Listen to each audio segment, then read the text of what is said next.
started off as a PG podcast, but then Devin just kept on dropping shits and fucks, and now... That's right. We are live. The ghost faced himself, Brandon Hanov. This isn't like the start of last season when it looked like the Canucks were just a beer league team not playing defense at all. And just before Chris goes, I'm kidding, Chris, you can actually go now. no, hold on. We had to get more time for coming on late. So. I still had, hold on. All right. Chris, go, and then I got something else to say at the end. So, an elf and a midget in 2 back-to-back games. He's definitely on a friendship tour for sure. I'm okay with him being, the 6'7" defenseman. No! He is a AHL defenseman right now. Look, Chunky, don't mind Devin, okay? We all struggle with Devin, so you know. Welcome to the Shifts and Pucks podcast. Of course, you can follow us on Twitter at Shifts and Pucks, Facebook.com Shifts and Pucks, YouTube.com Shifts and Pucks, Twitch.com Shifts and Pucks. Subscribe wherever you get your audio, as well as on the Area 51 Sports Network. We are here to talk Flames. Sean is here. Hello, Sean. Hello, Kevin. Good to see you. Devin, you're here. I am here. Surprising. I know. Yes. But we also have a guest. So, not YouTube, whatever. We are pleased to be joined by one of the best looking people that have ever joined and has some of the best hair that has ever appeared on this podcast. Sorry, Tyler. It's Ryan Pinder from Sportsnet 960. How are you doing, man? I'm morning show, man. Yeah, my kids are on the ice right now, and I've snuck off to chat with you boys, have some fun. I know Devin really well through his awesome gym, Amped Advantage, and he's been talking about getting me on. I've completely slept through one appointment. I owe apologies to all involved, and I'm excited to be here and conscious on the podcast today, not standing you up. Oh, hey, it happens. I've done the early morning shifts. I get it. You got to sleep in the afternoon. You just got it. I get it. Yes. Yeah. There's lots going on. And when you wake up at 4 and the games are on late at night, you're kind of burning the candle at both ends. And my bad, but happy to be here today. How are the fellas? Everyone's good? Everyone is good. Yeah. Hell yeah. We're kind of excited and all of that sort of stuff. And maybe we'll start with let's start with one of the two controversies from apparently last night. Because you had a tweet that said that Darryl Sutter, even without doing a press conference, wins. Then Mike Gould tweets out, and I'm not criticizing Mike Gould for this tweet. I'm just pointing this out, that it felt a little petty that Darryl Sutter decided to not do the press conference last night. And Jason LaBarbera did the press conference last night after Jacob Markstrom had one of his worst outings as a Flame. Yeah. Big deal, no big deal. Where are you at that after some thought? This is epic rancher. This is classic salty Darryl. It's perfect. It's amazing. And for guys like us, hey, we want things to talk about. If he just comes out there and says, yeah, we'll move on to the next one, which you could have done. I mean, nothing to talk about. But you could just see Darryl being like, well, you're in charge of the goalie. Well, you go talk to them. I didn't have anything to do with that tonight. You can still see he's an incredibly demanding guy. And I think Eric Francis had a piece with David Marcoux when he was the goalie coach of the Flames and in the Mika days. The same thing happened to him at some points. There'd be guys running the power play. If the power play was crap, they'd have to go address the media. So, I mean, you can feel like, oh, how unprofessional or whatever. Do you think Darryl cares? He's got 2 rings. It's calving season, and he doesn't need to talk with media tonight. So you can let the goalie coach talk to the guy. So, is it proper? Who cares? It's interesting. And it's classic Darryl. For those familiar, I don't have to tell you, but those that don't know, the last decade or so, I've spent the most of it working with Rhett Warner, a former Flame that played under Darryl. And this is so out of the Darryl handbook. There's a lot of Darryl stories. I wouldn't say we were cheerleading his return, but Rhett was dropping his name early when Jeff Ward was struggling last year. And he's a cult icon in this city. He can raise his hand and be the Stampede parade marshal and no one's going to be like, no. Everyone's like, yeah, hell yeah, absolutely. And this year, another reason why. He's a great coach, but this is a beloved, quirky, intense, demanding coach that pretty much has success everywhere he goes. So if you don't like the way he's doing things, well, I don't think he cares because it's kind of worked for him. He's got the jewelry. It's not like he needs to adapt at this point, right? I'm just surprised that he didn't send out the doctor who took so long to stitch up. Did he aerate the team there? Holy. And not even like you got to connect the dots. Like last night, it's not hard. It's like I have 6-year-olds. They've been connecting the dots for years. Like there's one, there's two. That's easy, right? But like he just said, yeah, like as an organization, we have to get better. It shouldn't take 33 minutes. I can sew up a horse or a cow in 5. Again, I don't know how that plays in Montreal or Carolina or Miami, but in Calgary, whatever it is, Western Heritage, we're all like, yeah, he actually has sewn up a cow. That's awesome. See, it's funny though, because I kind of like I'm from that generation. I remember the good old Darryl days, following the team for years. I'm kind of like, oh, I get what Darryl's doing. Like I kind of get it, but yet I also feel that there's a generation of the newer Flames fans that are like, what the hell is this guy up to? Totally. I think first-time Darryl watchers are like, wow, like these post games are incredible. Like he's so salty. He's just crushing the media. Like every single person has been run by him at some point that's in those daily scrums. Like, what's going on? And you're like, no. This is total like classic Darryl. This is the old playbook we've seen from 03 when he arrived all the way through. He actually didn't coach that long the last time. We forget that he promoted himself up to GM and hired Jim Playfair and then Keenan. And like it was a weird, wasn't as long. It's kind of like the Commodore thing. Everyone's like, oh, Mike Commodore, a Flame. He played like 20 games for the Flames in the regular season or something hilarious. Like that's it. And everyone's like, oh, you played for the Flames. Like it was a month. It was like the deadline to the playoffs, 26 playoff games or whatever it was he was healthy for. And like people are like, to view him as a Flame, but yeah, people that are first-time Darryl watching, it's like, this is unbelievable. And I'm watching, like, sportscasters in Toronto, like, you really got to – these post-games are phenomenal. Like, Darryl is to the point, witty. He's got the crazy analogies, like, cushion? What cushion? The cushion's a pillow with feathers. Every loss, you pull out a few feathers. Like, there's some charm in that. I don't know why, but it's awesome. And you know what? Like, does he is he hard on guys? Yeah, but do guys know exactly where they stand with Darryl at all times? Big time. Everyone knows the role. Everyone knows exactly where they stand. There's no confusion about whether you got a check mark or an X for your performance on any given night. Now, I've self-proclaimed Darryl Sutter as the captain of this team. We don't need a captain because as long as we have Darryl. What do you think about that? Well, he's the identity. Like if you were to tell someone, okay, like I saw the Flames play last year. I just came out of a coma. I'm feeling good. Thanks for asking. But like, how are the Flames good? You'd be like, oh, geez, like I guess everyone had down years last year and they made some ads that weren't really that sexy. They're physical. You know what it is? They look like a Darryl Sutter hockey team. I mean, that's how you would describe it. So their identity is completely what you'd close your eyes and expect a Darryl team to play like. They don't have a captain. Do they need one? Like Gabranson could wear a letter. Lindholm could wear a letter. Tanev could wear a letter. Markstrom's one of the more competitive, intense leader-type goalies, as much as you'd hate to put a letter on a goalie. Didn't go well for Luongo and Vancouver at the end, I guess. But, like, the captain, sure, whatever. That's the identity of the team. And, like, I think it's a landslide for the Jack Adams. I don't think there's anyone close. I think, like, you look at New York, that's a surprising season. The goalie's probably going to win the Vezina. He's in the Hart conversation. Like, okay, Florida, good job, Andrew Burnett. You came in a weird spot, but you inherited a team we all thought was probably going to win a division or finish second in the division, and that's what's going to happen. Jared Bednar, we thought you guys were cut favorites in the offseason, and you look like it. So not that they did bad jobs, but it's always been an award for who's exceeded expectations or like, wow, I didn't like this is crazy. Who saw this guy? What a great job that guy's done. And no one is close in that category for me with Darryl. And so you can call him the captain. I'll say he's the identity of the team. I know this team does not look anything like it does on the ice, personnel-wise, or in the standings without Darryl. Nope, not for years.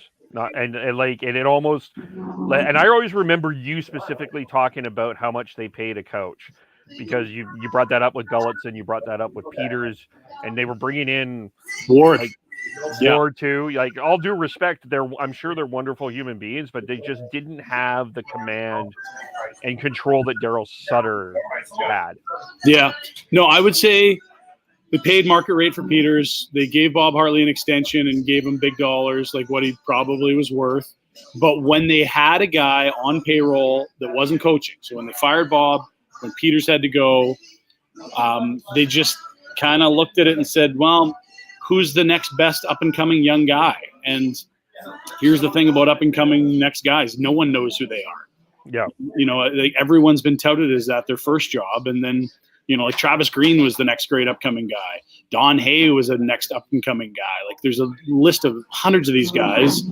The one thing with Darryl or Alain Vigneault or Peter Laviolette or Bruce Boudreau, there's an established track record, and you know how it's going to work at the NHL level. And while they had guys on payroll that were getting paid to not work, they weren't really comfortable doing that. And I don't think Treliving wanted to go get Jeff Ward after he interimed after Peters left, which made sense, did a decent job. They fall to Dallas in the bubble, and you're like, okay, his intern thing is up. Interim. You can bring him back into the system. Maybe you could hire him as the head coach, or you can find someone better. And there was a lot of candidates better. They went with Ward. It looked cheap. And I got it because Peters is on payroll. You know, Ward did an okay job, but they passed on some Hall of Fame coaches, including Darryl. And finally, whatever reason, I think probably because the owner's got a relationship with him, this time it happened. And he clearly had an influence on player personnel in the offseason. Goodbranson, Richardson, Richie came in before he got there, but he's thrived under Richie. Richie, you remember, played with, I think, Monahan and Gaudreau after he came in like a year. But the roster was made in the mold of a Darryl hockey team. So, yeah, like I give the team credit. They didn't go cheap with Darryl. He commanded big dollars in LA after those cups. He got paid politely to not coach in LA for a few years and was apparently taking a lot of notes in Anaheim on Eric Goodbranson. And I think he's probably getting paid for what he is, which is a top 12 winningest coach of all time in the league. Yeah. Yeah. 1 year left too. So there you go. Yeah. Yeah.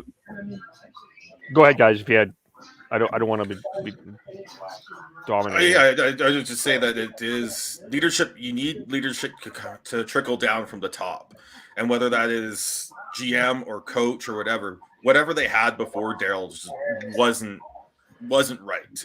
Even if you had a really good player and captain in Giordano, for whatever reason it didn't work, and yeah, bringing in some old school in Darryl seems to have worked, and it may not have worked right off the bat. They didn't get that the standard new coach bump last season, but I think him setting the tone and setting the expectations at the end of the season and going into this season has just absolutely paid off.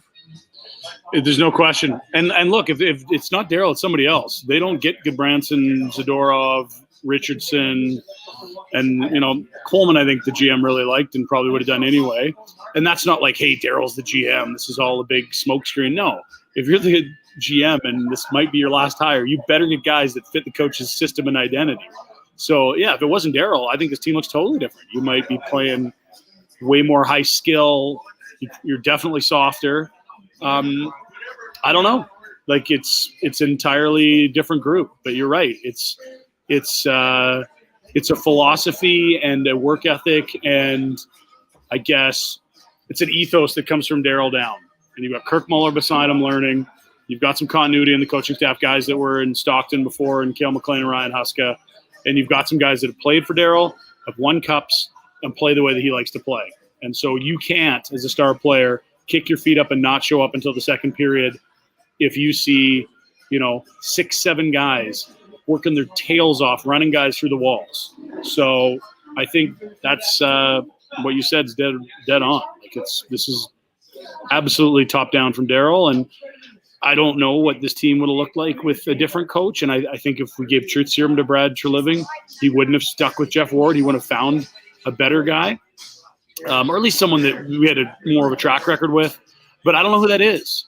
And so we can't really unwind that and say, okay, if they didn't have Darryl, what would it look like? Because it's like, there's some difficult parts of being a GM in this market. And one is that I think a few times he's had to go to the discount aisle to shop for coaches. They go to the cap on salary for players, which is great. But there's been some years where you're like, Kylington's not the best candidate. And even we heard like, oh, it's Gully. It's going to be Gully. Months passed. So you could just see them saying, look, you want to be a head guy? You're going to be the lowest head guy in the league. Here's the money. Take it or leave it. And he tries to negotiate. He's like, sorry, like we'll give it to someone else. Like it felt like that was the negotiation. And I think for Ward, it wouldn't have been dissimilar. Like you got no track record. You blew a lead against Dallas. Do you want to be a head coach in this league? Go get it. You're not getting anywhere else. It's here. So take this low money, and I'm not going to spend $3-4 million on Vigneault or Gaudreau or somebody else. Like that's been sort of the owner's philosophy. So, I like the GM. I think there's been some mistakes, like there is for all GMs. Some expected and some completely unforeseen. But drafting and developing hasn't been this strong since the late 80s. And I just think there's finally some continuity and some push from the AHL now where next year there'll be a Pelche. You've got Dustin Wolf cooking. The year after, we'll see a Zeri. Connor Mackey's probably ready next year.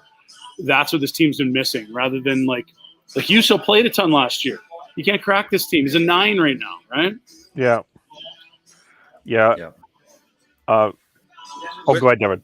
Or go ahead. Yeah, I was just going to ask, with these acquisitions that True Living has made, do you think that's kind of helped his stock with the upper brass, I guess, the owners of the Flames, and maybe solidified his stance within the organization? Obviously, there's got to be some playoff success with that as well. Yeah. But maybe it definitely has helped with the Toffoli, Carpenter. I know Carpenter and Jarnkrok are both kind of depth pieces, but I think they're going to be a massive part in this playoff run. I think it's been a really good thing, but I mean, how did fans feel in 18-19 when they won the West and were the best regular season since 1989 this time of year? Bulletproof. I think we were at Hudson's. We did a live show ahead of Game 1 against Colorado, and I think Treliving just got a contract extension. Am I crazy? It was either then or the next year, but he got inked up right around either that beginning of the playoffs or after the playoffs end for another 3-year deal. But it's like you need playoff success. And so if they flame out in the first round, maybe it isn't safe. But really, you look at the job he's done, and this year it's hard to quibble with it, right? Like, what's the mistake this year? Now, if they lost Kylington on waivers last year and he's doing what he's doing somewhere else, that you might feel differently. If Dougie Hamilton has been healthy the last 2 years and stayed in Carolina, you might say they lost that deal. If Adam Fox inked up in Carolina, not New York, how do you feel about that deal? He needs playoff success. And to be fair, it's not just about wins. It's the owner. The owner is bottom line obsessed. He's a wildly successful businessman that's known for not really being touchy-feely. It's bottom line. It's numbers. How much money does this make me? Like, I will let the numbers decide what's happening. And here's the thing about playoffs, fellas. You don't pay the players, and you get to charge a shitload for the tickets. That is all gravy. They budget for a certain amount of games, 82, and maybe an opening series. When you get beyond that, you're filling your owner's pockets. And you can see the energy and excitement around the Dome these days. And you can, like, I've got a buddy that has lived here for 10 years. And he's like, this is the first time in my life I've lived here when the Calgary Flames have been competitive. I just committed to season tickets for this year and next year so I can buy playoffs. Like, the business is so healthy when you're a playoff team and you have success. And in round 1, that's one thing. But wait till it's round 2 and people want to try to get in that building. And to get a $25 seat in the regular season that now costs $80, you got to commit to seasons next year. That's the gravy the owner loves. And so if he can make this owner a lot of money the next few years, that's going to be – I mean, it's completely correlated with winning. But it's very important that this team makes a bunch of dough and takes advantage of this window here, because you don't have a lot certain next year. You don't know what Matthew Tkachuk's status is. You don't know if Johnny's here or there. You've got massive raises for Mangiapane, Kylington. You'd probably want to keep Goodbranson around. And you've got a really tough pickle with Sean Monahan and Milan Lucic's money. Yeah. Oh, go ahead, Sean. Yeah, with that, like, do you think that's added some pressure and drive within the roster, because they know that next year this team's going to look significantly different. It could. I don't know that I'm fully there yet. And I don't think the players, it's like, well, I wasn't going to try, but now I am because Johnny could be gone next year. I think it's more of a mindset from management, which is to say, okay, what do we know we have next year? Well, we know we got Lindholm. We know we've got Backlund and Coleman. Geez, we're our best players here. Like, we don't know how things are going to go with Tkachuk, who can accept the 1-year QO, and you probably have to take him to market if he does that. You don't want to walk him to free agency, lose that guy. You probably say, okay, where do you want to sign long-term? We'll work on a big deal.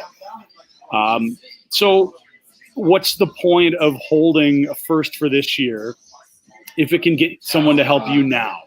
This probably is their best chance at a long run with this group. And even if everyone returns, which is possible, not easy, but it's possible, you are more financially hampered by paying Mangiapane, Johnny Gaudreau, Oliver Kylington close to their market values. Like, you just can't put as much talent around them. This is their best financial opportunity as much as it is contractually with who's going to be here right now versus who might not be here next year. So I think it was probably a really easy decision for fans, for media, and for this management team to say, yeah, like, let's throw some chips in the middle. This probably our best shot. And if it isn't, lucky us. Yeah. Waste it, right?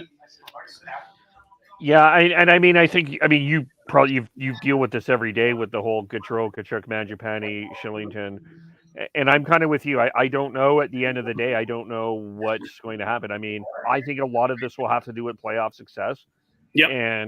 And Johnny, if Johnny has to face the music again after another year of a playoff disaster, I think he's going to walk. I think he'll walk. That's kind of my suspicion. Okay. But if they have some playoff success and they're close, I think he can stay. And I think if Johnny stays, the one thing about everyone is talking about with Matthew that I think is a bit different, because there's the Tkachuk reputation. I don't think that the Tkachuks in history have had a coach as good as Darryl Sutter. I could be wrong. Like, Keith wasn't on a great team. Brady's not on a great team. Matthew and Darryl, and maybe you can speak to this a little bit, but Matthew seemed to have responded and matured around Darryl, that he might, I mean, he's still going to take a lot. It's still going to get a lot to sign him. He's not getting $5 an hour, but he may take a little less to play with Darryl as opposed to going somewhere else where he's may not have as much success.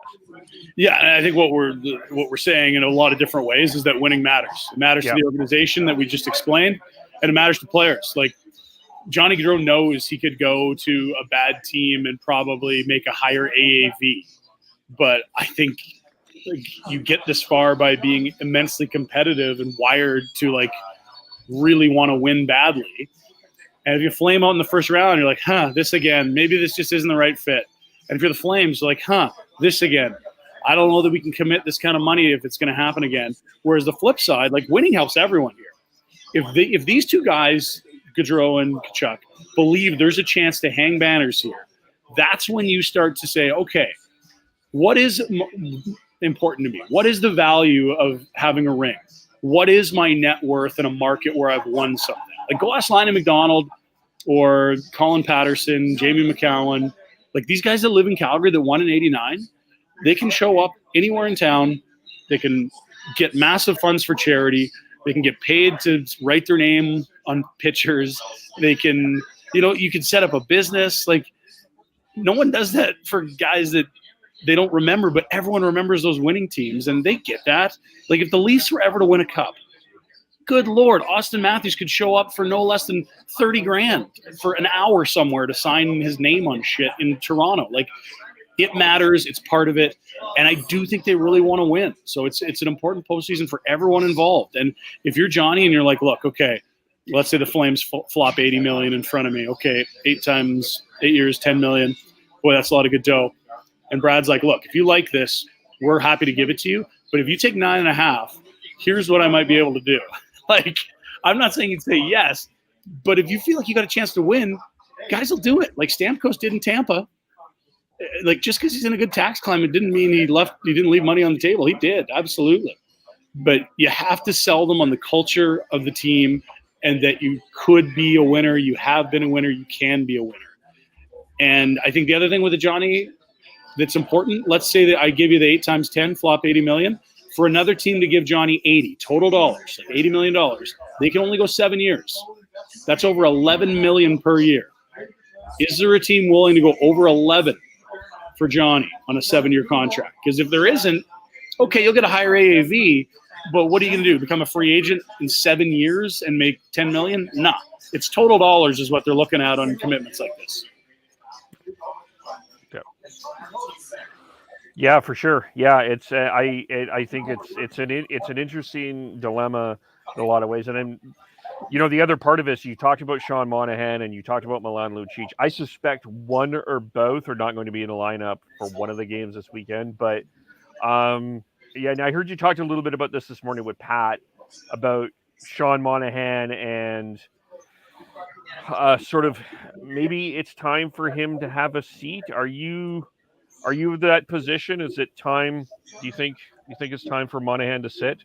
Well, it's a loaded question because if you just go strictly on merit, he's been really bad. He's gone 14 games without a point, 16 games without an even strength point. He looks like a shadow of the player that we'd say, oh, he can get 30 in his sleep. So, yeah, if it was that simple, you just go with your best 12 guys. He ain't in that best 12 now with Carpenter around. Sorry, he isn't. But he wears a letter. And he's a career flame. And he's perceived as a leader. I think in that room, which, sure. I mean, he's not trying to be bad. He's probably doing as best as you could expect with what's happened. Not production-wise, but in terms of, like, not pouting, not moaning about ice time. We haven't heard a peep out of him about, oh, I wish I was playing more. None of that.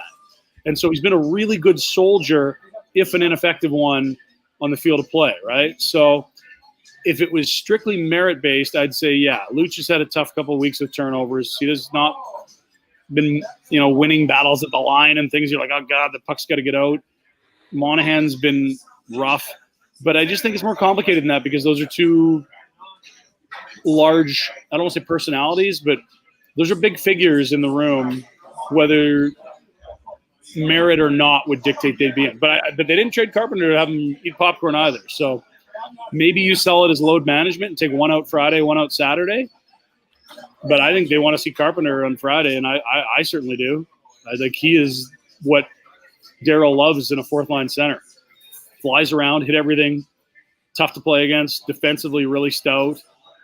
Plays with pace, like having him, Lucic, and Lewis together, that'd be amazing. Yeah, or call up Ruzicka at some point. Like I don't know how it ends this year with Sean, but I have a tough time picturing him on this roster next year. They need that money. You can't be allocating almost $4 million to a guy that's your 11th, 12th, or 13th best forward, and it's most likely a buyout then.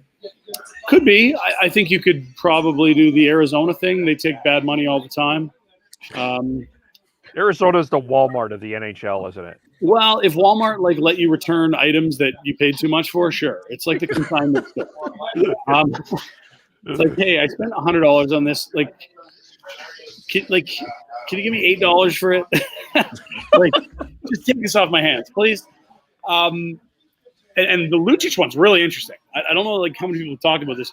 I've been talking about it a bit on Flames Talk in the morning portion there, 9 till 10. He has a $3 million signing bonus on July 1.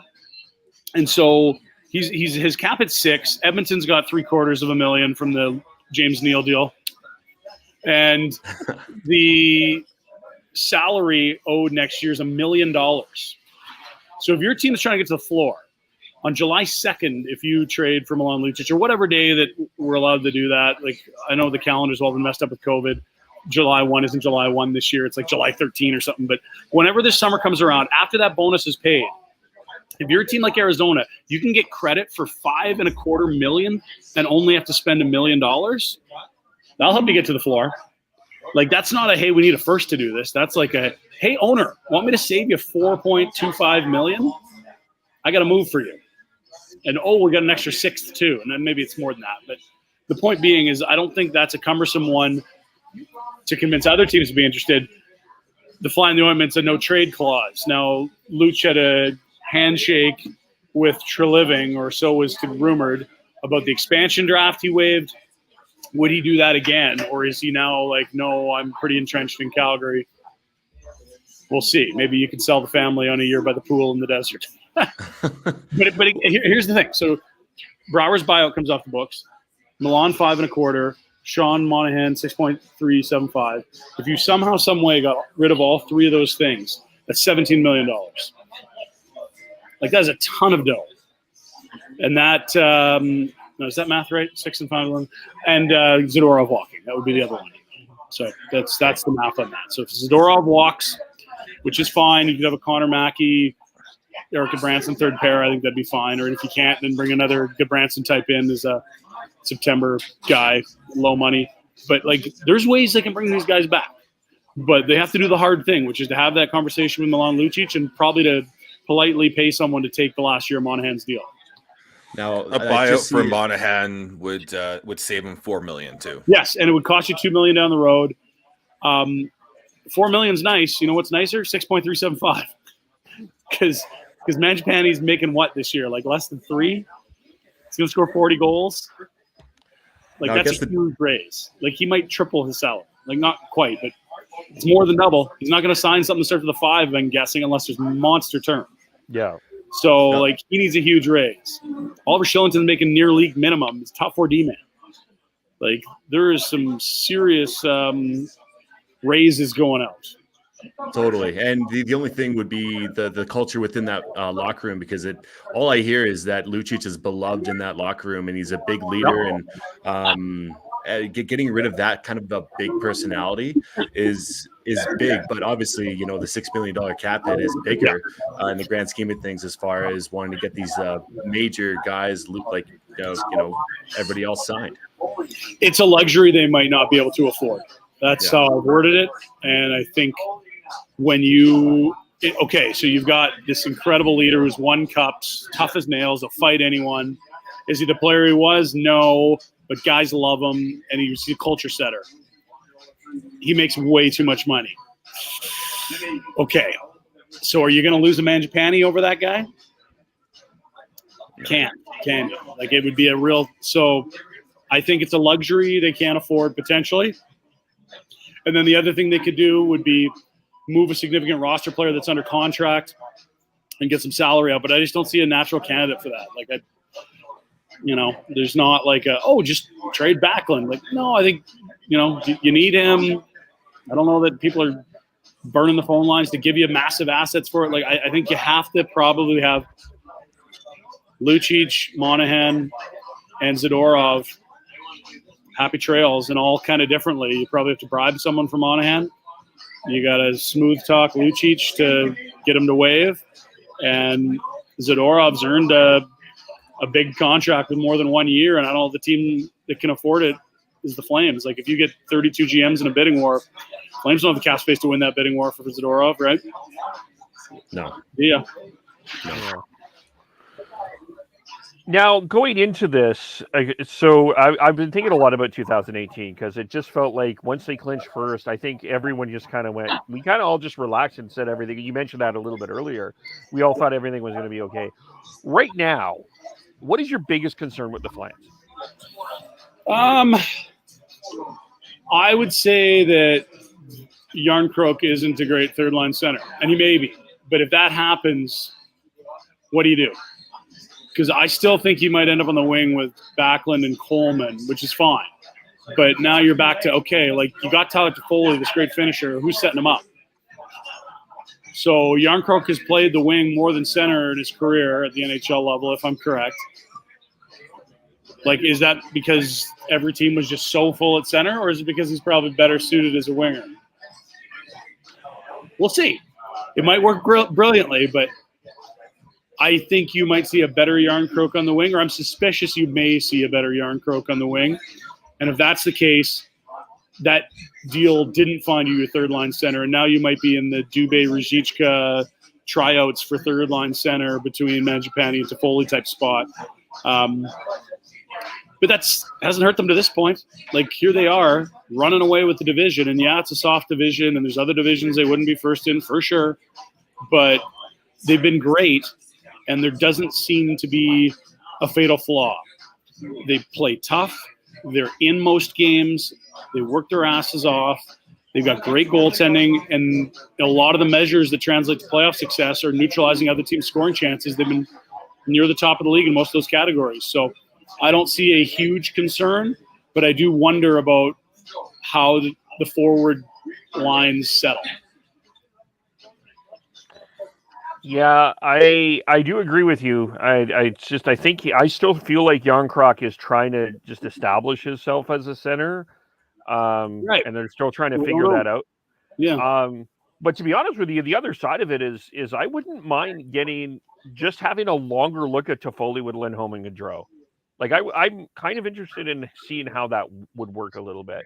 I mean, we know Backlund and Tkachuk can work together as well, right? Like when you put Tkachuk on that second line, they got a boost. All of a sudden, a Backlund centered line's getting a bunch of offense going. Like, okay, well, that's interesting. So I think it's a 19 game, I guess, science experiment for Darryl. Where's what works, what doesn't, and you're not in a spot like Vancouver or Dallas or Winnipeg or Vegas where it's like, oh my God, like we have to use our number one goalie every night and we can't afford to tinker. Like, they got a serious cushion. I expect them to, use the luxury of being able to mess around and see what works and what doesn't. And we'll see what Darryl finds. It was last year, he went a long time with Richie playing with Monahan and Gaudreau before he finally said, okay, Lindholm, Backlund, Gaudreau, here you go. Yeah. Just quickly before he lets you go, you've been very gracious with your time here, Pinder. Appreciate it, man. Now I'm going to go off the books here and ask you about the Vancouver Canucks. Where have they fallen off? Give us your synopsis on where they have been this year and why they aren't near the top of their division. Well, I think they've done a really good job of getting a smart front office in place.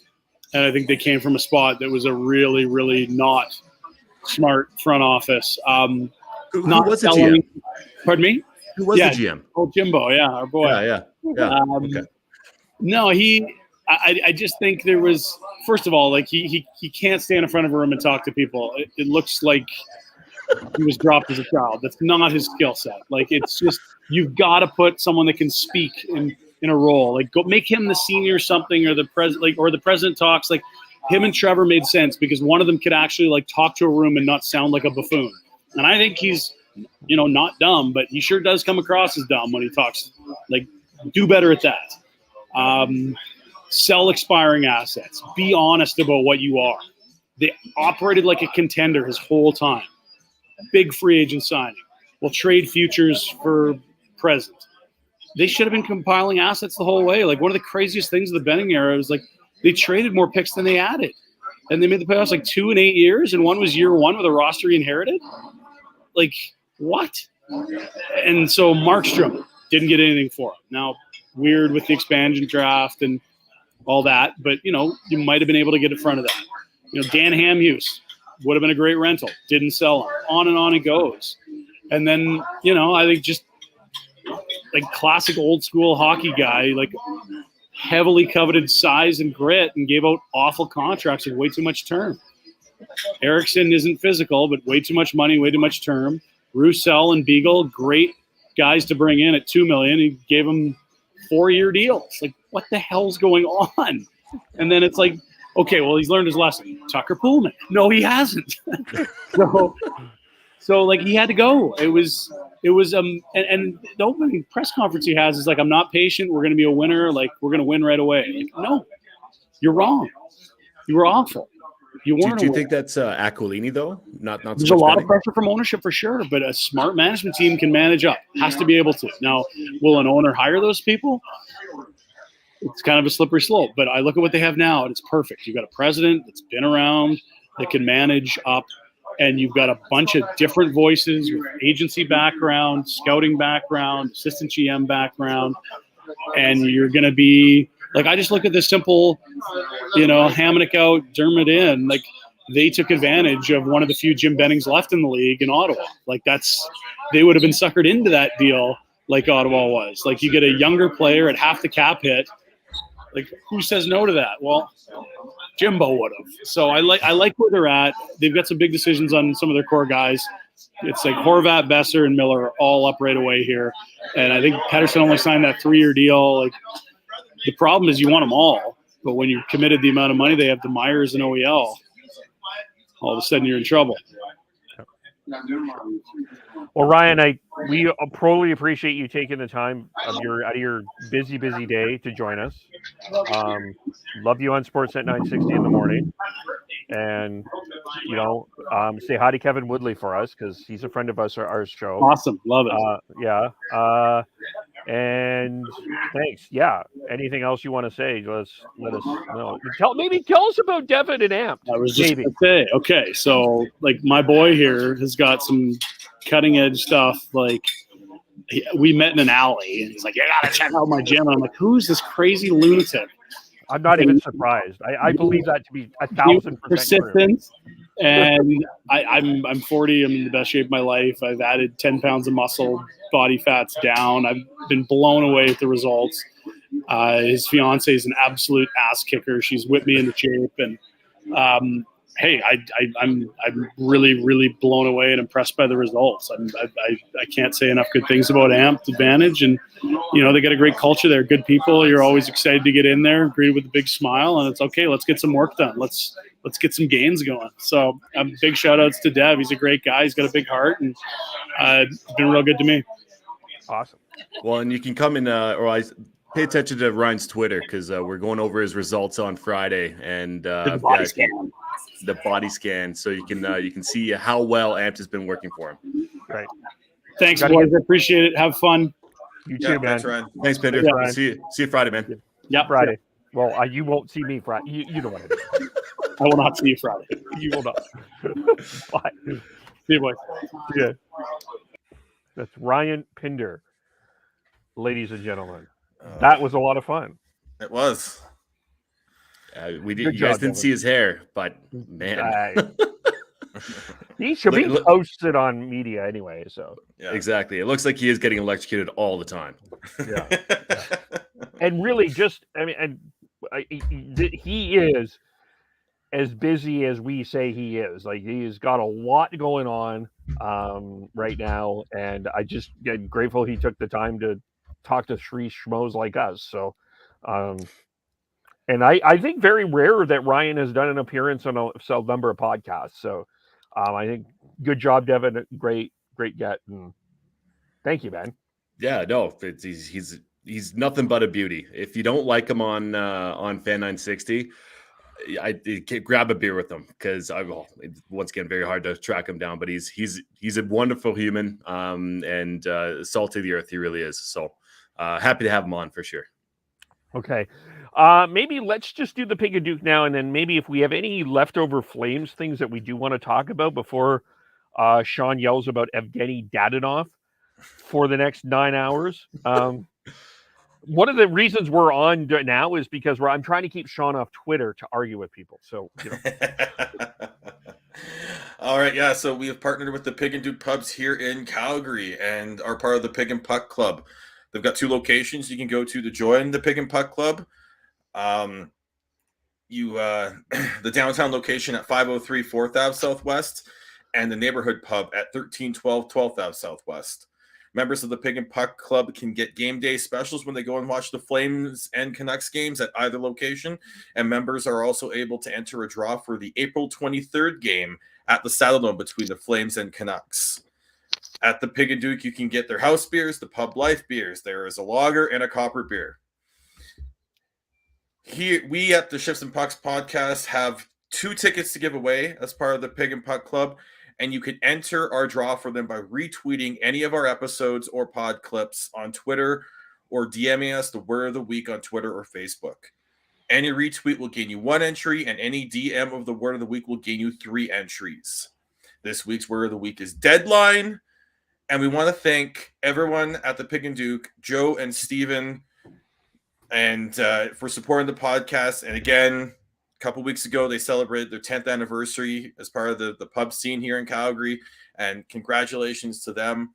And we will be making this draw here soon, just so we can allow those who are not currently in Calgary to figure out the logistics of getting here so that you can join us for the game, because Devin and myself will be going to that game, and we'll hopefully see you there as well.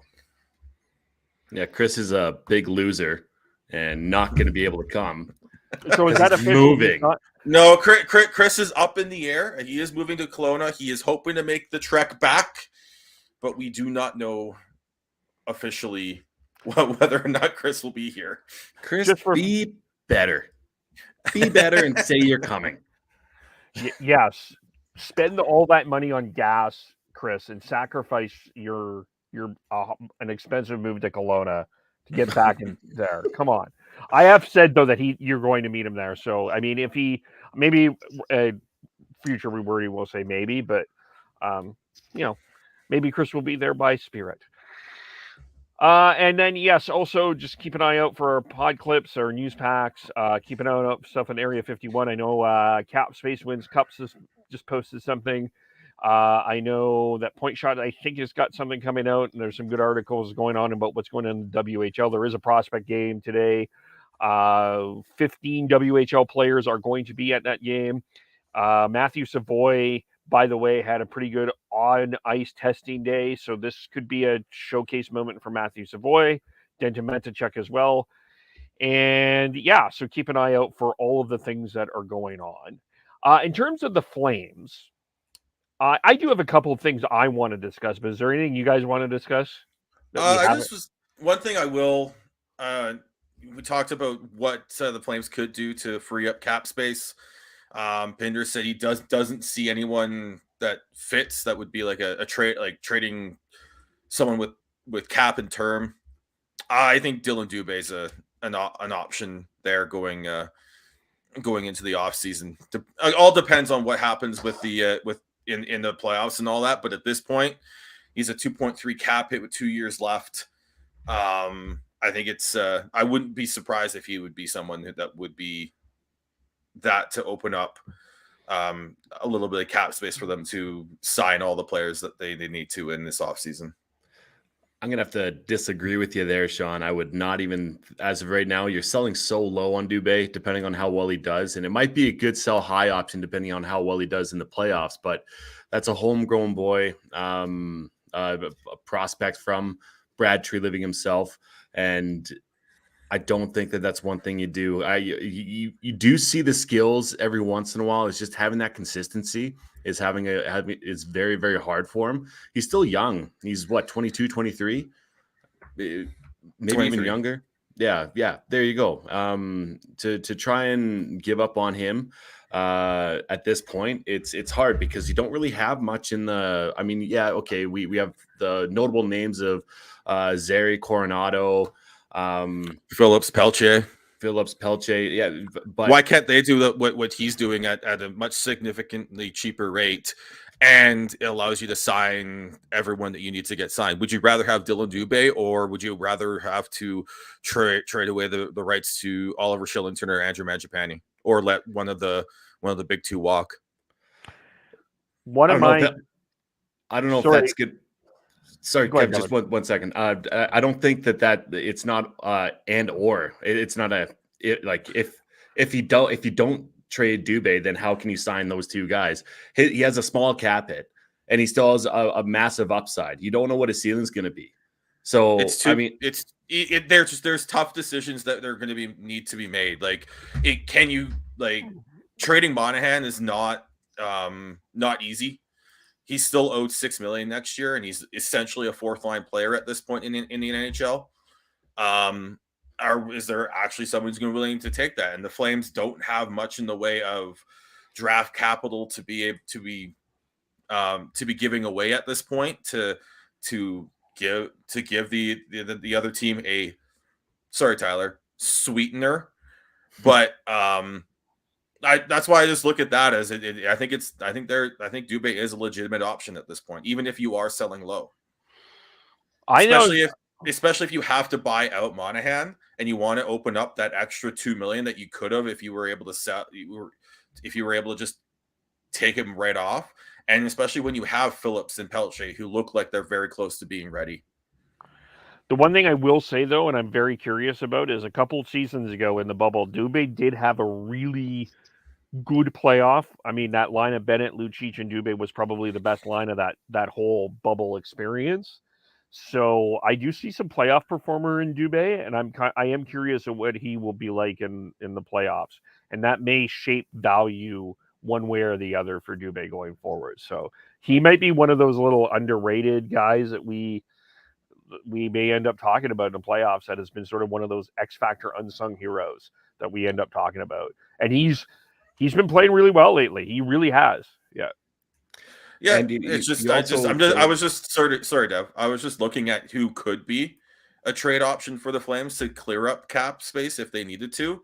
If they can't pawn off Lucic and or Monahan to another team and clear out that over $11.5 million on the cap. So I just see the trolls coming out and saying, "Oh, there's another person coming out of Calgary, and he's gonna pop." Yeah, like it's Sam Bennett type of mentality of saying, "Oh yeah, he did well after he got out of Calgary." I don't know. I think he is one of those value guys that you don't really sell on as of yet, because you don't know. You know where the skills are because you've seen them, but it's just getting that consistency down. But yeah, I understand where you're coming from. Yeah, he'll also be 24 to start next season. So it's not like at that point you're looking at him. He's not old, but he's not young anymore. That's my new. That should be my Tinder profile. I'm not old, but I'm not young. Jean-Guy has a question, and maybe we'll touch on this before I go to I make a controversial. Do you guys think shopping Monahan before the deadline was entertained at all? Yes, I do. I do think they were trying to trade Monahan. It's that cap hit was too hard. But the other issue is Monahan has a 10-trade no trade list, and he's like probably going to be like, I have a chance to win a cup here, and I wonder what the percentage is of him thinking of him retiring or saying might be one of those LTIR guys that we end up seeing his cap hit being moved around every once in a while. Oh, look, Sean Monahan is an Arizona Coyote on LTIR. And the reason why I kept saying that is because of his wrist and his hip. Yeah. He's had multiple surgeries, decently major surgeries on his hip and on his hand. So that is why he's saying that. Yeah. And the reason I, again, just throw it in this with Lucic as well, his modified no trade clause that is under now, he has 8 teams he can be traded to. So I know he probably would expand it a little bit more, just if he actually depending on how things go. But that's very limiting in terms of what the Flames can do with him. And if there's would he entertain going to Arizona for a season? I don't know.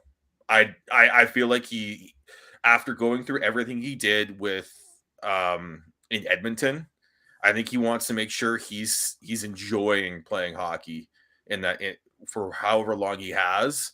And I don't think I have a feeling that he would be very picky on where he would want to go. Yeah, me too. Yeah, and I also think that with the Lucic, it depends on how much success, potentially, if they do win a cup here in Calgary. I could see him doing a handshake agreement and saying, hey, thanks for everything you guys did for me. I'll be traded wherever for my last year, or whatever the case may be. And I know that's hypothetical, but I just think that he's that type of guy. It's just, I look at that and that's why I think it's not as simple as you're able to clear up that much cap space, and why I wouldn't be surprised to see if a Dylan Dubé be moved out to help clear up cap space, because Monahan, you would clear out, if you buy out Monahan, that's an extra $4 million. You save $4 million for next season, and it'll cost you $2 million the year after. But you would at least get your the key players locked in, right? So now I'm going to be controversial here a little bit because especially with the younger Flame generation that we talk about here, there's a lot of love for this guy right now. But I mean, Dan Stevenson from Fireside Chat and I have had this discussion for a couple of times, but at the beginning of the year, I was all like, it's going to be interesting to see what you pay Oliver Kylington. And Dan Stevenson has always been like, I'm not sure what you're paying Oliver Kylington, but I'm going to say this. I would not be surprised if Oliver Kylington is taking a rest within the next few games. I don't think he's been as strong as he has been recently. Week, and that's never been seen, or very rarely at least. So you got to make sure that your top players are going to be at their best for the playoffs, and even 10 games before the playoffs. I don't know how much rest you want to be, or 7 to 10 games. I don't know how much rest you want to actually take, because that's the time you really want to start molding and making sure, okay, this is what's going to happen in the playoffs. So right now, with 20 games left, you want to make sure that you do have that rest within the next 10 games, as far as I'm concerned. I just look at that and go, he's one of your top 4 defensemen. Maybe you can find a time to rest him for a game that doesn't really matter, but you also want to make sure that you're keeping his confidence up, and make sure that if you're doing that, you make sure that he understands this is not for performance at all. Because I know, Kev, you've been a little more critical of Kylington, but he's still been fine, and he's still been still been the top 4 defenseman for the Flames. And if you're doing that, you have to make sure that he knows, and you also have to make sure that the market knows that this is a load management thing, and this is to make sure he's ready to go for the playoffs. Because come playoffs, you're playing especially within series, you're playing every second day, essentially, for the most part, and you cannot take a day off. So the only reason I would be concerned about that is, does that mean Darryl doesn't trust him to handle a heavy load? Because they're going to need him to handle a heavy load. Well, I don't think that's a trust issue whatsoever. I think that's just more so load management. I don't think Darryl gives a shit whether or not he lets everybody know that you're doing this out of load management, essentially, for an Oliver Kylington. I think that you've really just like Darryl Sutter does what he wants when he wants. Yeah, and he doesn't need to answer any questions towards that. So, and I don't think the Flames Twitter or Flames fans would question that either. Even last night when Markstrom had an off game, everybody was like, all right, well, hey, the consistency has been there for Markstrom, and you know what you're going to get with Markstrom. So it's one of those things where I don't think you'd have to worry about the backlash from Twitter or whatever from the fans. But I'm more so curious on, okay, within these next 2 games, who's playing in net? Are you going to have Markstrom in for Arizona to get his confidence back because he had such a shitty game? Or are you going to wait for the weekend and play him against who they're playing on the weekend? Oilers. Edmonton, and then you have Colorado right after that. This next week is going to be big. You have, Colorado, LA, and then St. Louis at the end of the week for next week. So that's a massive week. The other thing, just to go back to Kylington, though, is he hasn't played every game in the past 10 games for the Flames either. No, he's missed a couple, so he has gotten rest.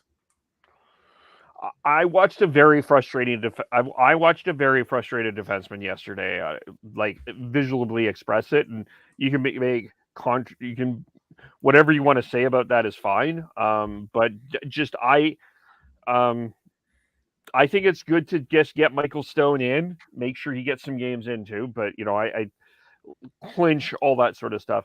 As far as Markstrom goes, I think it just completely depends on what Markstrom wants. If Markstrom says, let me get back in and get my game back against Arizona, then I think you let him do it. If not, you go I think it's Vladar against Arizona, Markstrom, and then Markstrom gets back against Edmonton. To me. Yeah, I think that I would say put Markstrom in for the next game, just to get his confidence back. And it's not so much being like, all right, well, this is the plan all along. And we all know that that's the quote unquote plan all along. But I think there's also a feeling out process of trying to make sure that Markstrom doesn't lose his swagger. And because if Markstrom's not playing well, then we're relying on Daniel Vladar, who, he has played a decent amount, but you don't really know exactly what you're getting from him from night in, night out, because there's just a little bit inconsistency, and it's hard to be a backup in this league because you're being counted on, especially in a Darryl Sutter, or I guess the majority of coaches, it seems like, especially on back-to-backs, you have the backup goalie going against the stronger opponent because you want to get that win against the weaker one with your number one goalie. For me, it's a toss-up. I think it's 50-50 either way, and I can understand the thought process both ways. Yeah. At this point, it's just you're just making sure that Markstrom is good to go for playoffs and he's not worn out. Yeah. Well, if you leave it up to Markstrom's playing tomorrow. Oh yeah, that's why you can't leave it up to Markstrom. No. Well, I think this weekend you can. I think this weekend. No, I do. No. I think. Yeah. No. For me, the way I look at this is he had a bad game, and he probably owned it in the room. The team owned it. They didn't play well. And it's just, if he won, okay, you play against Arizona, you get a chance. If you don't play good, we're throwing Vladar in against Edmonton. Well, and let alone the way that Buffalo, the Buffalo game ended, man, confidence might be a bit shook. The thing with Markstrom too is that he is someone who sometimes does need to take a few days off and reset and get back into just back to basics a bit. And if LeBarber and the goalie department with the Flames are good, or know that, they will reset him properly, and that means time off and not playing. Yeah, we'll see. We'll see. I mean, either way, I predict it will be Vladar, Arizona, Markstrom, Edmonton. That's sort of how I'm seeing it. Yeah, but anything else on the Flames we need to chat about? Kev, I want to go back to the Kylington thing because, yeah, he had a bad game, but he was also one of the best defensemen and players at controlling the puck versus the Canucks the game before. So it might have just been an off night for him, a bad night. I've noticed though that Sutter is playing Zadorov a little bit more on the power play than Kylington has recently. I know that Darryl Sutter has been vocal about Kylington's turnovers. I'm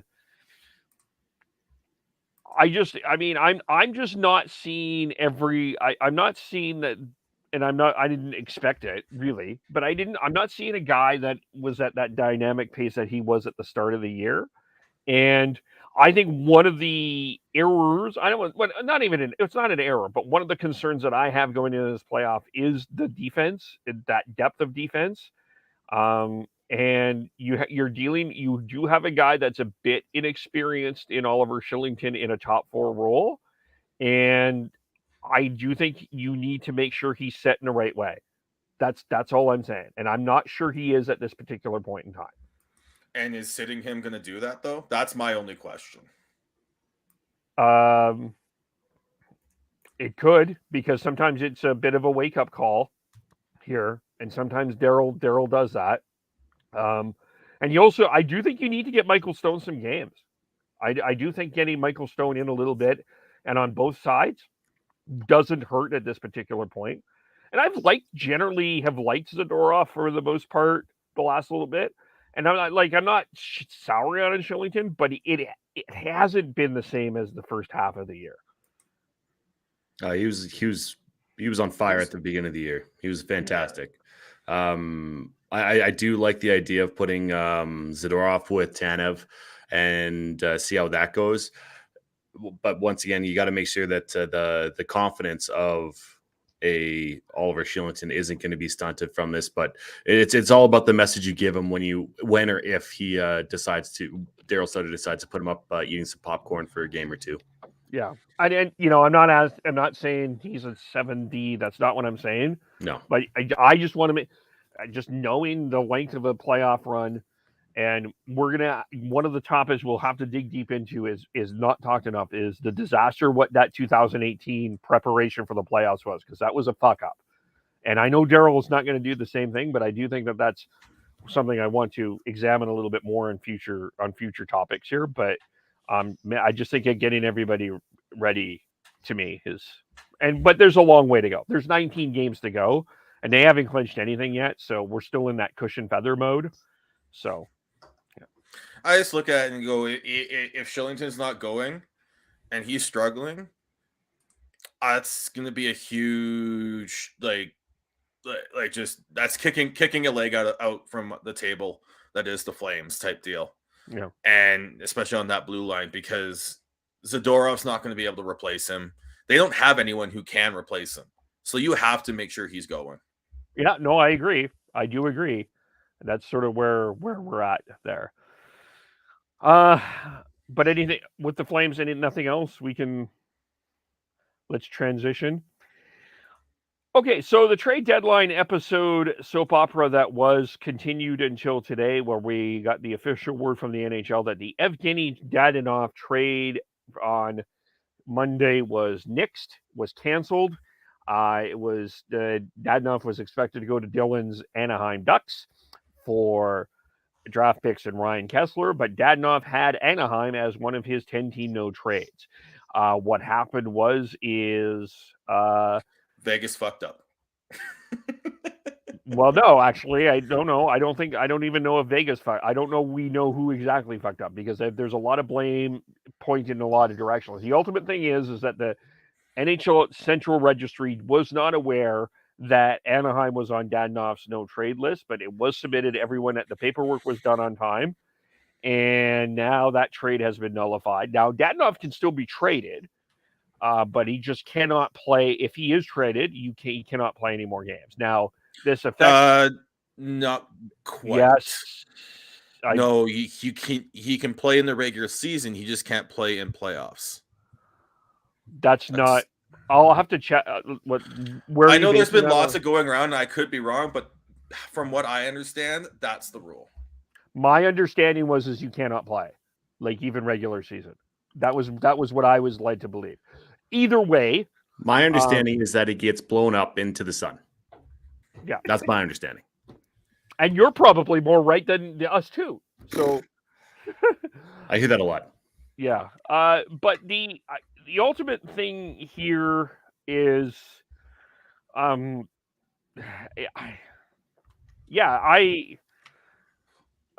feel for the person I feel for most is Dadonov, because he did everything that he wanted to do, and from my understanding of the situation, this is the tax bracket was part of the problem in California and why he put that on his no trade list. But I get, but Vegas, this impacts Vegas. I mean, because if Mark Stone and Alec Martinez and any of these guys that they have on LTIR are actually healthy, they can't bring them up. And that's a serious question at this point. Vegas at this point is out of the playoffs, and Dallas has 4 games in hand on them. So I guess maybe where my big start with all of this ultimately is I thought that I was thinking about this, and the low-hanging fruit, and it's so easy for me to pick on the Oilers, but the losers of the trade deadline, even with this Dadonov trade, is the Vegas Golden Knights. They ultimately, all of that they have done this year to end up not being in the playoffs is an unmitigated disaster. There's no other way to put this with Vegas. I mean, you didn't give a lot up for Jack Eichel, but you gave up a first-round pick that could end up being a lottery pick. You gave up a pretty good prospect in Peyton Krebs and a solid player in Alex Tuch. It wasn't what other teams were willing to offer, apparently, but hard not to look at this as a disaster for the Vegas Golden Knights. No, it is pretty bad. It doesn't look good whatsoever. I think the chemistry is off in that room.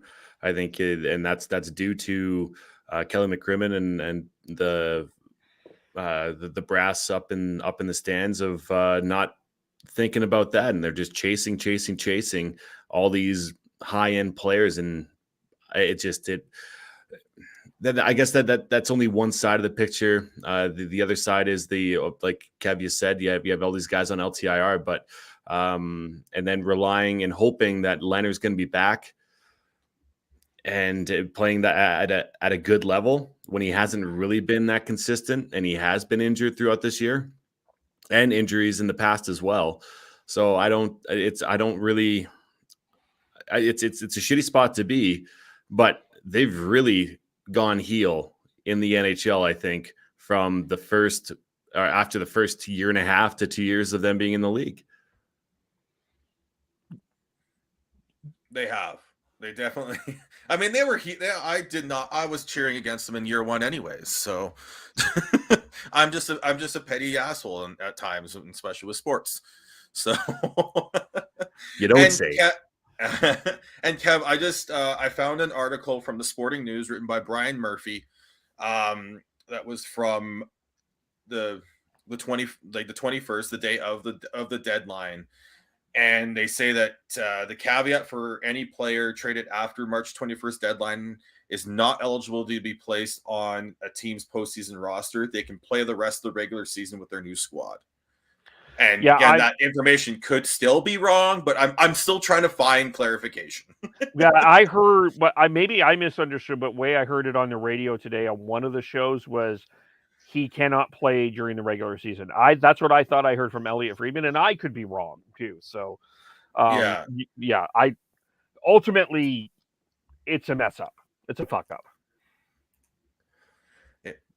It is, and then now get back to what Devin said. Them turning heel. Yeah, they have.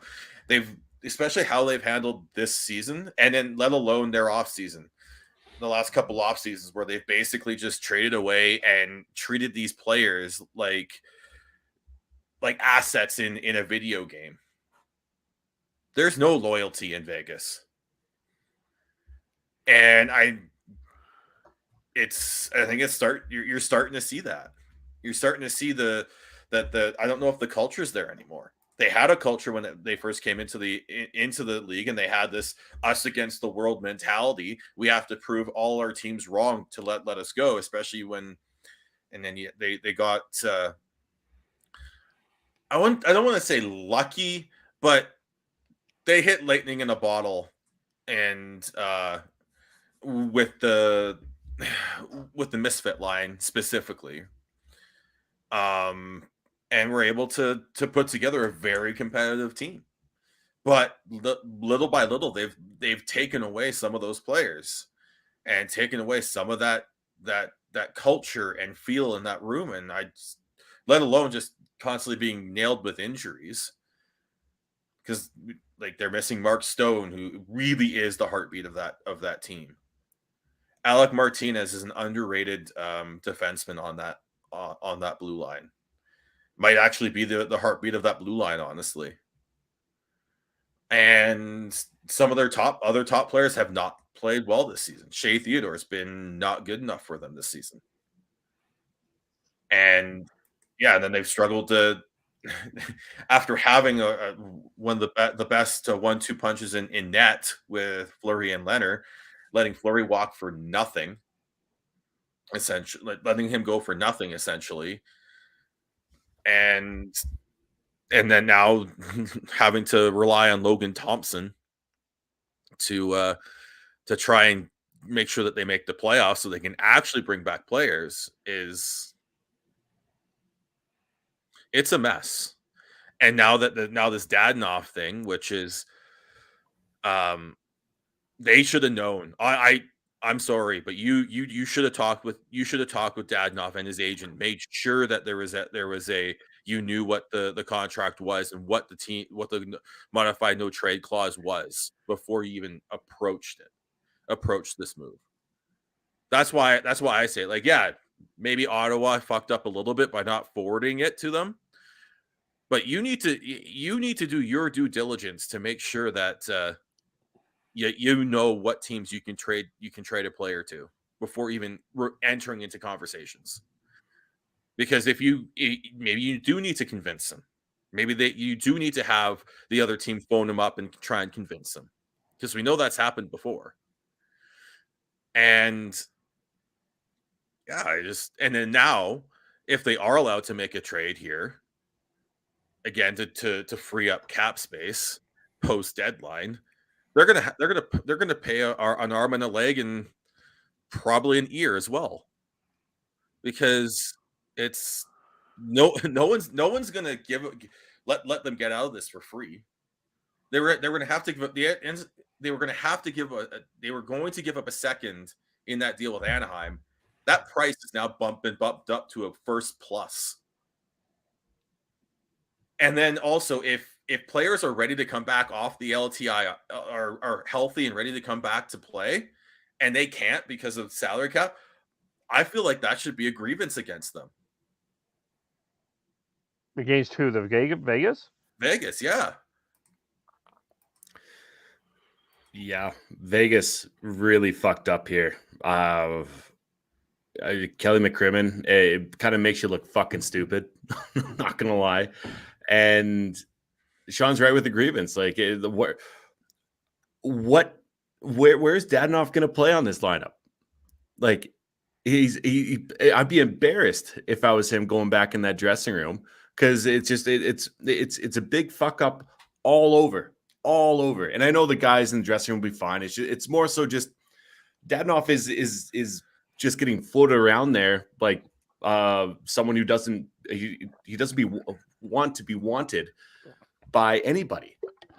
Really, realistically, with that cap hit, that's why it's so hard that's why it's been so long for the Vegas Golden Knights trotting him out. And Saravelli said it midway through the year, even before the trade deadline, that they've asked every single team who wants him for his full cap hit, and everybody said no. So like Kelly McCrimmon and the brass in Vegas, they should be really shaking their heads and saying we're professionals.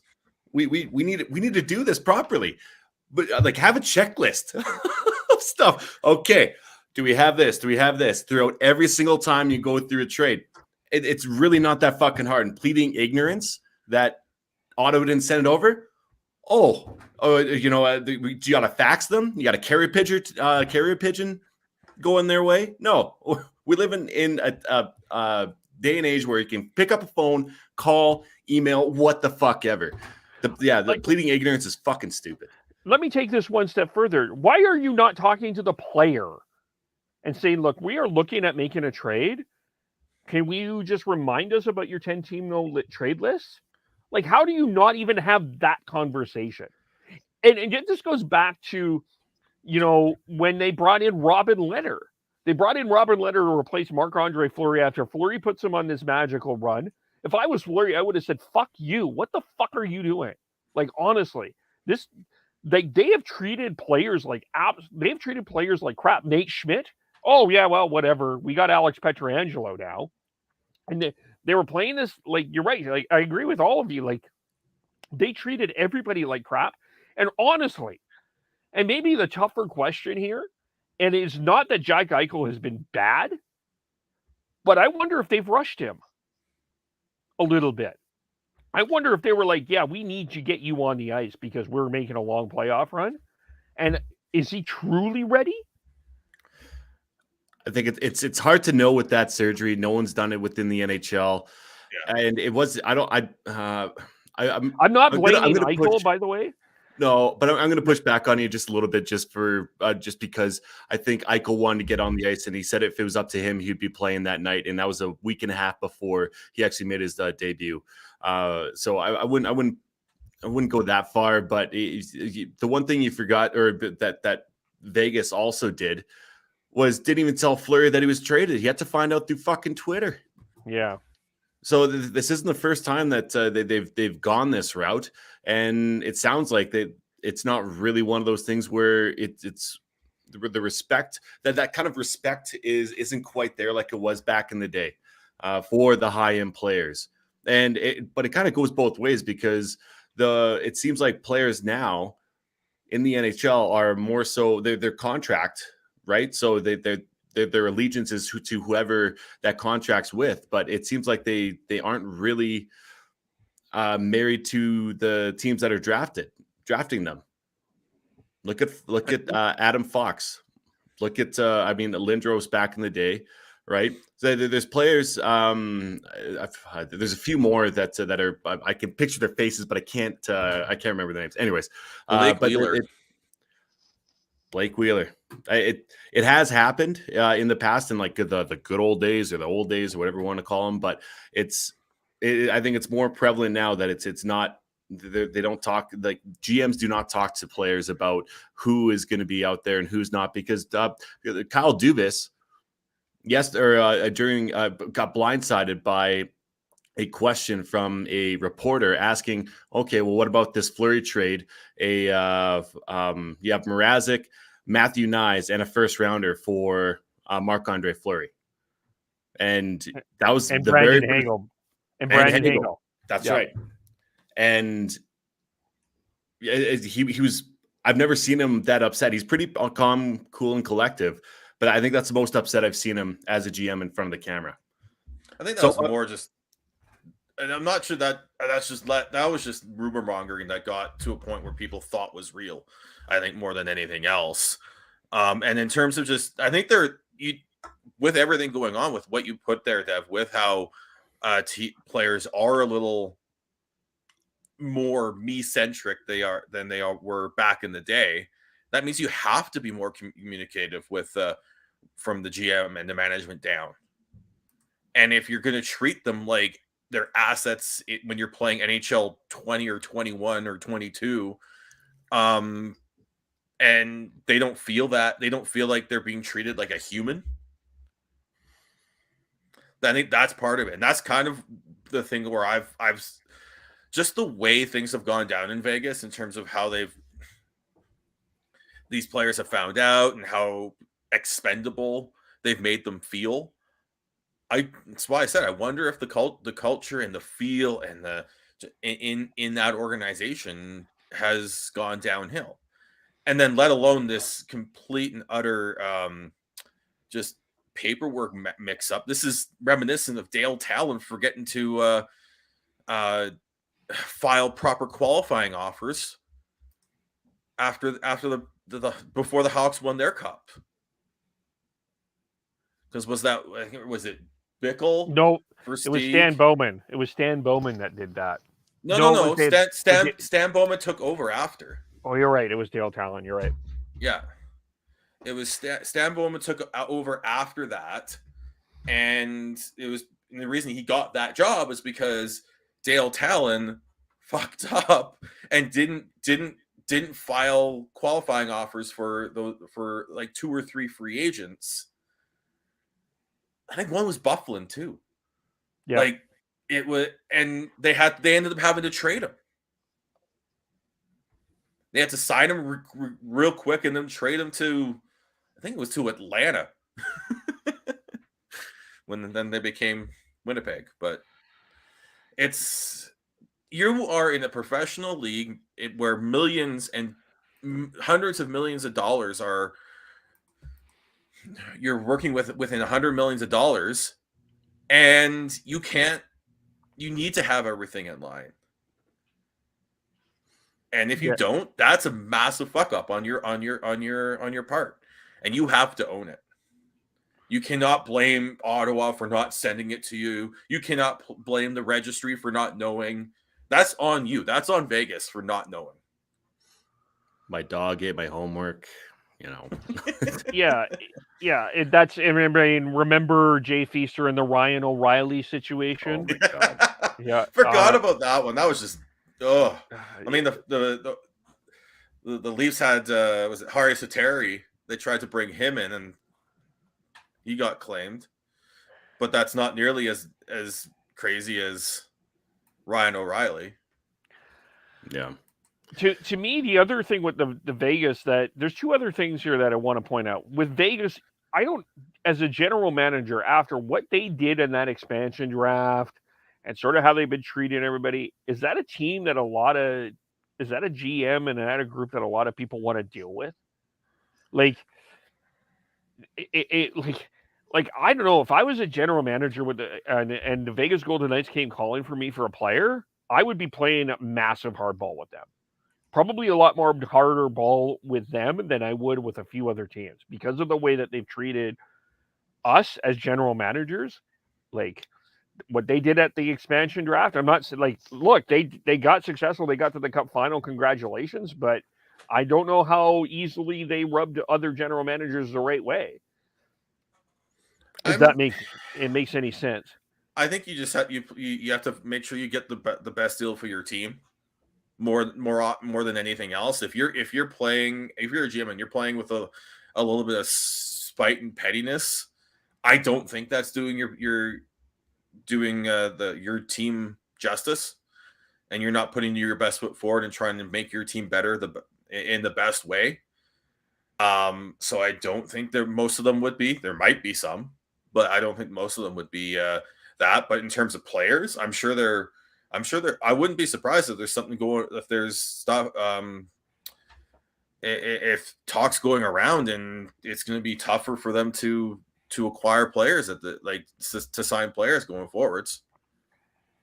Either that, they're going to have to get full on no trade clauses, no move clauses going in there. So you know that you're not going to get swapped for the next shiny object that goes by. Well, they already have what is that? 4 no movement clauses with William Karlsson. He has another 7 years, I believe, at just under 6. You have Marchessault with a no movement clause, and he has 1 more year at 5. And then you have Dadonov, as we're just talking about. So they've got Mark Stone has Mark Stone and Pietrangelo have the only no move clauses. And then you've got Karlsson, Marchessault, Dadonov, Pacioretty, and Leonard all have modified no trade clauses. And they also have Martinez. I don't know if you said him. Yeah, I miss Martinez. The other thing, though, to me, and this is the way that I think that we talk about trades, is, well, it should be so easy. Like, why didn't you get a third? Why only a fourth? How dare you only got a first? Like, couldn't you have gotten more? Like, why couldn't you wait? Like, just the way that we treat, it's sort of, I think Vegas, what happened here is the epitome. It sort of speaks to how we speak about trades right now in the National Hockey League as fans, as podcasters, or whatever. It's like, this should be so easy to make a trade. Like, there should be no problem. Like, why didn't you get a first for Gio, Seattle? Why didn't you get for a third or a second for Tyler Mott, Vancouver?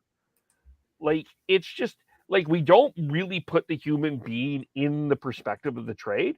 We're making this like it's a competition. Like, Devin, I'll trade you that Toronto Maple Leaf jersey for this pen. Just hang up the phone, Dev. Tell them to fuck off and hang up the phone. But I can't believe you had to give up. I can't believe you had to give up a Flames jersey for the Leafs jersey. Like, how dare that? That is ridiculous. Why could you not get the Leafs jersey for this pen? That's literally how we are talking about trades right now. I get it. I honestly get that from a fan standpoint and a media standpoint, all that. But it's different if you're in management. People management is a huge part when you get into that aspect. You cannot just treat them like they're just minions and assets there to do your bidding or all that, right? You have to find a way to you have to you can't just treat it like it's a video game. Like, you go on whatever your NHL game that you're on, and you rifle through the trades until you find something that works. Oh, finally, Arizona took Louis Eriksson, and I only had to give up a third type deal. That's not how it works. And or even the same, even just like, yeah, I just won't play him. It doesn't work. There's relationships and everything you have to manage. And I think it's just from all this, like I said, I just go back to what is the mood in that Vegas locker room when they don't think that's when they realize that the owner and the GM and the president of hockey ops all just treat them as assets and not as human beings. And you wonder if in Tampa, if that has been the complete opposite. And that's why people obviously you look at the weather in Tampa and the tax bracket in Tampa, and those are two distinct advantages, but they have developed a culture of like, oh, of course I want to play in Tampa. It's as awesome. It's not just the weather, right? Like it does have something to do with that. And you know who's really mastered that pretty well overall, and we may not give a lot of credit for is Brad Treliving. He's not been perfect in terms of all of his trades, but I think that he's been a pretty good people manager over the years, for the most part. I'm sure he's had his stumbles and stuff, but it took till Darryl to show up for the locker room to start feeling cohesive. So I'm going to push back a little bit there. I'm not saying he's horrible. I'm not saying he's anywhere nearly on what we're talking about here with Vegas, but I would say he's average. But he's not in the room every day. He's a general manager, right? So, like, in terms of the coaches, I think a lot of what Ryan said was right. I think there's some handcuffing there in terms of what he could pay, maybe, and stuff. But I think overall, he seems like a pretty decent people person. I mean, what I will say is I think he learned a lot from the whole Bill Peters situation. Oh, he for sure did. But I'm with Kev. I think he's a really good talker. And I would assume that he wouldn't bullshit anybody. You know, you still got to be a GM, and you still got to negotiate. And he's been a crude negotiator for RFAs. We know this. So I think he's fair within saying that. Yeah, and that's to me. Yeah, that I think those are the things that are coming to my head about all of this.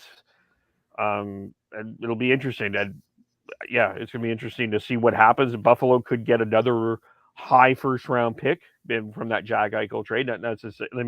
What Buffalo does with this is an entirely different thing, but this could turn out a lot better for Buffalo than imagined at this point in terms of that. And again, not blaming Jack Eichel, but I do feel a little bit vindicated that everyone's like, give up all that you can for Jack Eichel, everybody. Really? Oh no! It's too early. He's got 11. Yeah, He's 11 points in 18 games coming off of neck surgery, and he's I'm not criticizing Eichel though. I'm not criticizing. No, but you're saying like you're no. I know. I completely get what you're saying. Is you give up the world for him? I think there is a price you don't go past when you're dealing with any sort of trade negotiation, but he's still a number one center in this league. And he said, you said he may not be fully, like, he may still be trying to get back up to speed, and he's still got 11 points in 18 games. Oh, and he's still probably been one of their best players. No, I'm not. Don't disagree with anything about that, but I think just how Vegas handled it ultimately. Yeah. Is there any other things that we haven't really had a chance to talk? We talked about the winners and losers. We haven't heard your guys' banter about the winners and losers at the trade deadline. I'm just laughing at the Leafs doing Giordano dirty and not letting him wear the proper Leafs jersey in his first game. I'm watching it right now. I actually like these jerseys. I do too. I really do. I'm on that. I do like them. I mean, they're all right. They're not a Leafs jersey. Oh, Jesus. You traditionalist. I'm sorry. Leafs are blue and white. That's what they are. They have enough blue. The blue does pop off on the black that you can still tell it's a Leaf jersey. Yeah, I honestly love it. I think they're fantastic. I think they're not horrible. It was more in jest. Like Giordano finally gets to go home to Toronto, and he doesn't even get to wear the traditional Leafs jersey in his first game. Hilarious. You have to wear a Justin Bieber thing. Yeah, I just find it weird that he's 55. I know that obviously he can't wear 5 because it's retired, but it's just weird seeing him in Leafs colors, even though there is black on there. But seeing him in 55, I think, is super weird as well. Yeah. I mean, other than that, I think I for the winners and losers, I think the Canucks won big time. I mean, getting rid of Hamonic.